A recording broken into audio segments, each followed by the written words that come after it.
नमस्कार, आप देख रहे हैं बिहार तक और आपके साथ मैं हूं ऋचा शर्मा। रोहिणी आचार्य लालू प्रसाद यादव की बेटी खूब चर्चा में भी रही हैं। अचानक से एक पोस्ट करती हैं कि वो पार्टी छोड़ रही हैं, परिवार छोड़ रही हैं और कई गंभीर उन्होंने आरोप लगाए हैं तेजस्वी यादव पर, उनके इर्द गिर्द जो लोग शामिल होते हैं उन पर। उन्होंने साफ तौर पर कहा कि उन पर चप्पल चलाया गया। उन्होंने बस ये पूछा कि पार्टी की इतनी भयानक हार हुई है इस बार चुनाव में, आखिर इसका जिम्मेदार कौन है, इसकी रणनीति क्यों नहीं बनी। अब इस सवाल पर इतनी बहस तेज हो गई कि रोहिणी आचार्य को गालियां दी गई, उन पर चप्पल बरसाए गए और रोहिणी आहत हुई और वो दिल्ली के लिए रवाना हो गई। अब इस मामले पर खूब चर्चा हो रहा है। इस पूरी तस्वीर के पीछे की क्या सच्चाई है उस पर चर्चा की जा रही है, लेकिन इतना तो तय है कि आहत हुई है रोहिणी आचार्य और वो बेटी आशीष जिन्होंने अपने पिता को किडनी दी है। देखिए, जिस तरीके से रोहिणी आचार्य का एक के बाद एक लगातार सोशल मीडिया पर पोस्ट आ रहा है और अब वो खुल करके जिस तरह से संजय यादव का नाम उन्होंने लिया, हरियाणवी दोस्त का जिक्र कर रही हैं, तेजस्वी यादव पर भी एक तरीके का ये निशाना है। चुनाव के दौरान भी ये खबर आई कि रोहिणी आचार्य जो है तेजस्वी यादव से और परिवार से नाराज चल रही हैं, लेकिन चुनाव था, चूंकि चुनाव के बीच अगर ये बात कहती तो पार्टी को और ज्यादा नुकसान हो जाता। इसके बाद चुनाव के बीच रोहिणी ने आरजेडी के समर्थन में भी कई बात लिखी, तेजस्वी यादव के भी समर्थन में कई बात लिखी, लेकिन जैसे ही पार्टी को इतनी बड़ी हार मिलती है साल 2010 के बाद, ये आरजेडी की बहुत बड़ी हार है। अब देखिए 25 सीटों पर सिमट गई आरजेडी। रोहिणी आचार्य जिस तरीके से खुलासा कर रही हैं, इसमें बहुत कुछ होना अभी बाकी है। देखिए, वो अभी जिस तरह से कह रही हैं कि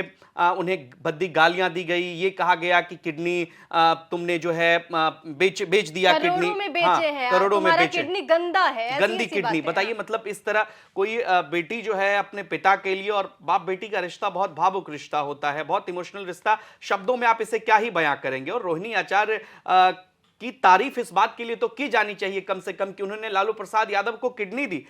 लालू प्रसाद यादव भी खुद भावुक हुए थे कि मैं आज अगर जिंदा खड़ा हूं, स्टेज पर आपके सामने दो शब्द कह रहा हूं, तो इसके लिए रोहिणी को आप धन्यवाद दीजिए। उसके बाद देखिए, अगर रोहिणी आचार्य इस तरह का आरोप लगा रही हैं तो जाहिर तौर पर यह बहुत गंभीर आरोप है। और आशीष, रोहिणी इतनी नाराज थी, आपने तस्वीर भी देखी जब संजय यादव ड्राइविंग सीट पे बैठते नजर आते हैं, वोटर अधिकार यात्रा जब हो रही होती है उस बस में। रोहिणी आचार्य ने एक पोस्ट किया है, रीपोस्ट करके उसको लिखा कि ये बिल्कुल सम्मानजनक बातें नहीं है, आगे चलकर जो संजय यादव है वो हाईजैक करने की कोशिश कर रहे हैं पार्टी को। इस बात से वो इतनी आहत थी कि वो सिंगापुर लौट चुकी थी, लेकिन क्योंकि बिहार में चुनाव था, तेजस्वी यादव लगातार उनको कॉल कर रहे थे, तो वो वापस तो आई तेजस्वी यादव के लिए प्रचार करने, लेकिन वो चाहती थी कि वो सारण के क्षेत्र में भी चुनाव प्रचार करें।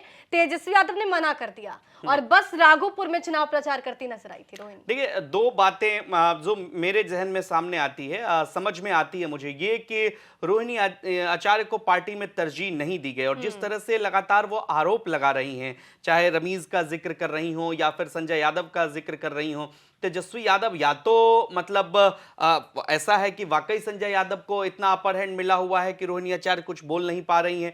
आखिर सोशल मीडिया पर लालू परिवार, आप समझिए कि लालू परिवार की बातें अगर सोशल मीडिया पर सामने आ रही है तो बहुत बड़ी बात है। बहुत बड़ा राजनीतिक घराना है लालू परिवार, इतने सालों से बिहार की सत्ता में वो रहे और राजनीतिक ताल्लुकात रहे लालू प्रसाद के। उनकी बेटी अगर कोई बात कह रही हैं, कोई दूसरा व्यक्ति जो उस परिवार से संबंध नहीं रखता हो, वो अगर पार्टी और परिवार को लेकर के कुछ इस तरह की टिप्पणी कर रहे हो, जो आरोप रोहिणी आचार्य लगा रही हैं, अब देखना होगा कि तेजस्वी यादव की चुप्पी इस पर कब टूटती है। संजय यादव जिस हरियाणवी दोस्त का अपने पोस्ट में रोहिणी आचार्य जिक्र कर रही हैं कि मतलब हरियाणवी बेटे से ही ऐसा किडनी मांग लिया जाए, तो ये देखिए इस तरह की तमाम बातें, ये सीधा सीधा संजय यादव पर हमला है रोहिणी आचार्य का। और वो संकेत भी दे रही है, हाँ, कि संकेत उनको गालियां देकर ये कहा गया, किडनी वाली बात उनको कही गई। अब देखिए, जो रोहिणी आचार्य को गाली दी गई, रोहिणी आचार्य पर चप्पल उठाए गए, रोहिणी आचार्य को लेकर भद्दी भद्दी बातें की गई, किडनी बेचने का आरोप लगाया गया, ये तमाम आरोप जो रोहिणी आचार्य लगा रही हैं, तेजस्वी यादव से जब ये सवाल पूछा जाएगा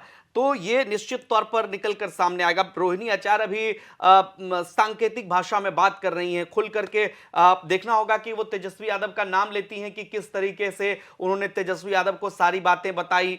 क्या तेजस्वी यादव उनकी बातें नहीं सुन रहे थे या तेजस्वी यादव तक रोहिणी आचार्य की बातें नहीं पहुंचाई जा रही थी? तो कुल मिलाकर कहते हैं ना कि बहुत मामला पेचीदा हो गया है। लगातार रोहिणी जिस तरह से आरोप लगा रही हैं, एक के बाद आपने देखा होगा कि जब से रोहिणी आचार्य पटना से बाहर निकली हैं, लगातार सोशल मीडिया पर पोस्ट कर रही हैं और इशारों में तेजस्वी पर भी वो हमलावर हैं, संजय यादव पर भी हमलावर हैं और पहली बार रमीज जो तेजस्वी उत्तर प्रदेश से जिसका संबंध है, आपराधिक इतिहास है, इन सब बातों पर रोहिणी आचार्य खुलकर सोशल मीडिया पर लिख रही हैं। तो ये बात तो जरूर तय है कि रोहिणी यादव अब बदला लेने के मूड में हैं और आर पार की अब ये लड़ाई हो चुकी है। इतनी आसानी से ये मामला सुलझने वाला नहीं है। बिल्कुल, चुनाव में तो हार जीत होता रहता है, ये चुनावी हार है, लेकिन बेटी अगर हार जाए तो ये बहुत बड़ी बात होती है। बहरहाल आपको इस पूरे मुद्दे पे क्या कुछ कहना है, कमेंट बॉक्स में जरूर लिखिएगा।